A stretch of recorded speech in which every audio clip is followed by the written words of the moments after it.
لا الہ الا اللہ پڑھ لا الہ الا اللہ۔ کہتے ہیں جی کہ نماز فرض کے ساتھ یاد رکھیں حضور نے فرمایا کہ 12 رکعتیں ایسی ہیں جو انتہائی اہم ہیں اور جن کے پڑھنے والے کے لیے اللہ جنت میں محل بناتے ہیں۔ وہ 12 رکعتیں حضور نے تفصیل بیان فرمائی ہے کہ 2 رکعتیں فجر کی نماز سے پہلے، 4 رکعتیں ظہر سے پہلے، 2 رکعتیں ظہر کے بعد، 2 رکعتیں مغرب کے بعد، 2 رکعتیں عشاء کے بعد۔ یہ سنن مؤکدہ ہیں جن کی تاکید ہے کہ ان کو ہر حال میں بندے نے ادا کرنا، اگر رہ جائے تو پھر اس کی قضا بھی کرنی۔ جیسے فجر کی 2 رکعت سنت نہیں پڑھ سکا، نماز کھڑی تھی آگے نماز مل گیا، تو اب یا تو نماز کے فوراً بعد قضا کر لے یا سورج نکلنے کے بعد قضا کر لے۔ اسی طرح ظہر کی پہلی 4 سنتیں بھی مؤکدہ ہیں، ان کی بھی قضا کرنی پڑے گی۔ البتہ جو سنتیں غیر مؤکدہ ہیں، جیسے ابھی عشاء سے پہلے 4 رکعتیں یا عصر کی نماز سے پہلے 4 رکعتیں، یہ غیر مؤکد ہے، پڑھے تو بڑا ثواب ہے، نہ پڑھے تو کوئی اس کی قضا نہیں۔ اور اگر آدمی مسافر ہے، اور مسافر جو ہے وہ تقریباً 48 میل یعنی آج کل کے دور میں 78 کلومیٹر کا سفر ہے، اور وہ سفر کیسے شمار ہوگا؟ مثلا مکے سے ہم جاتے تو جہاں مکہ مکرمہ کی شہری آبادی اور بلدیہ کے حدود ختم ہوں گے وہاں سے سفر شروع ہوگا۔ یہ نہیں ہوگا کہ ہم یہاں مکے کے دروازے سے شروع کر دیں، وہاں سے جا کے سفر شروع ہوگا، اور اگر 78 کلومیٹر ہے تو آپ مسافر ہیں۔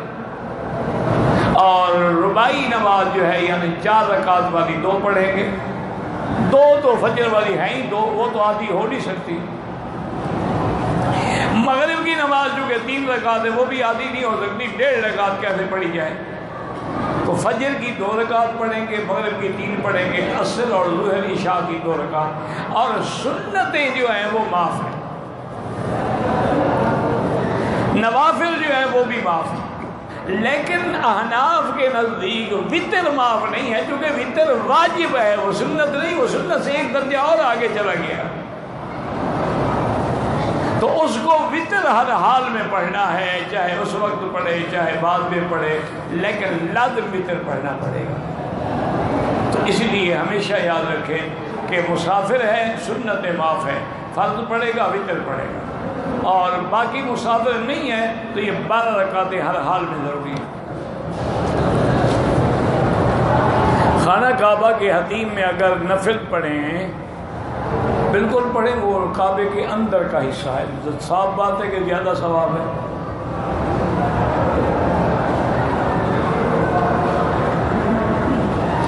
رکن یمانی یا حتیم یا اور کوئی حصہ چومنا منع ہے، ما سوا حجر اسود کے۔ کوئی کہ دوسرے کعبے کو ہاتھ لگا کے بدن کو پھیرتا ہے، اس سے کوئی منع ہے، اگر جائز ہوتا تو حضور خود پھیرتے۔ صرف حجر اسود ہے جس کو آپ بوسہ دے سکتے ہیں، اور مقام ملتزم ہے جہاں آپ سینہ لگا سکتے ہیں۔ رکن یمانی کو ہاتھ لگانا ہے، بوسہ نہیں دینا۔ اگر ہاتھ لگانے کا موقع نہ ہو چلے جائیں، اشارے کی بھی ضرورت نہیں ہے۔ ایک آدمی سے اپنے بھتیجے تنگ ہیں، باپ کا حق بھی نہیں دیتے، اللہ ان کی مشکل حل کرے، وہ 2 رکعت نماز اس مشکل کے حل کے لیے روزانہ پڑھا کریں، وَاسْتَعِينُوا بِالصَّبْرِ وَالصَّلَاةِ، اور اس کے بعد حسبنا اللہ ونعم الوکیل، جتنا ہو سکے پڑھتے رہیں، اللہ ان کی مدد کرے۔ آج کل تو حالات ایسے ہیں، بھتیجے کھا گئے چاچا رو رہا ہے، یا چاچا کھا گیا تو بھتیجے رو رہے ہیں، کیونکہ اللہ کا ڈر تو دونوں کے دل میں نہیں ہے نا۔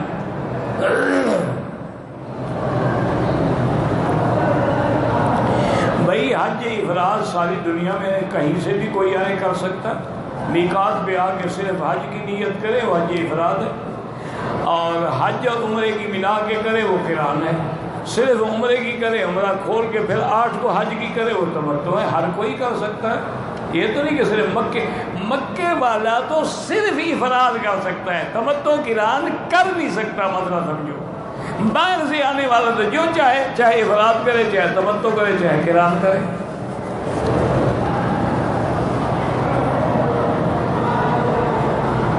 ہمارے والد جو ہیں دوسری عورتوں کی طرف مائل ہیں، والدہ بھی پریشان ہیں، اس کا یہی حل ہے کہ 2 رکعت نماز پڑھیں اور اللہ تبارک و تعالیٰ سے روزانہ 2 رکعت نماز اسی نیت سے پڑھیں گی، یا اللہ ہمارے والد کو ہدایت عطا فرما اور انہیں غلط خیالات سے اور غلط عورتوں سے محفوظ فرما۔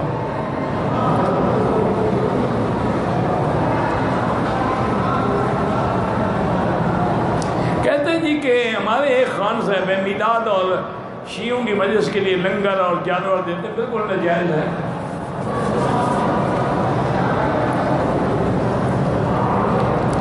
میری بیوی جو ہے وہ بڑی معذور ہے، ہاں پھر عمرہ کر سکتے ہیں۔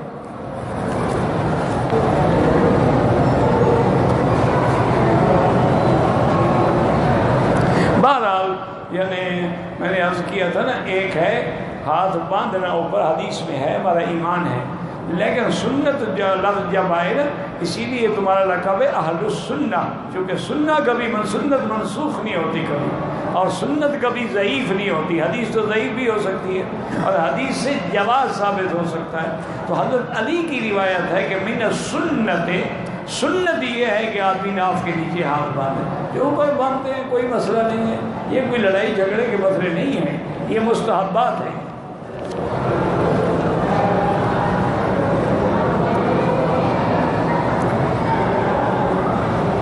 بہرحال پاکستان سے احرام باندھ کے عورت آئی، طبیعت خراب ہو گئی، ہسپتال گئی، بے ہوش ہو گئی، ہوش آیا، جب طبیعت اچھی ہوئی تو مسجد عائشہ سے احرام باندھ کے عمرہ کیا۔ دم مدینے میں، دم مکے میں دیا جاتا ہے، مدینے میں نہیں دیا جاتا، مدینے والا تو خیرات ہو گئی، اب مکے میں دم ادا کرے۔ عدم علم طہر و حیض کی صورت میں احرام عمرہ، عدم علم طہر و حیض مجھے تو سمجھ نہیں آیا۔ ہر عورت کو پتہ ہے کہ میرے حیض کے کتنے دن ہیں اور مجھے حیض مہینے کے اول میں آتا ہے، درمیان میں آتا ہے یا کب آتا ہے۔ عدم علم کا مجھے کیا پتہ، یہ کوئی بات ہے کہ حیض کا اس کو پتہ نہ ہو۔ اچھا جہاں تک نفاس کا ہے، وہ تو عورت کے بچہ پیدا ہونے کے بعد یہ 40 دن کا جو مسئلہ ہے، چلہ گزارے، چلہ، یہ تو جاہلوں کا مسئلہ ہے۔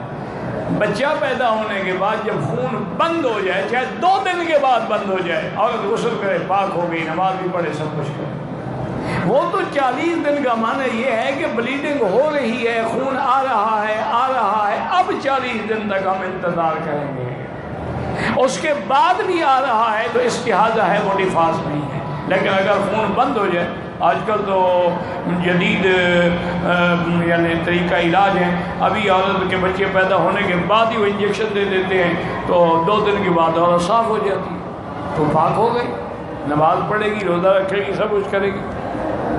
عدم علم کا تو مجھے پتہ نہیں، کہ اس کو پتہ نہ ہو تو ہم کیا کریں۔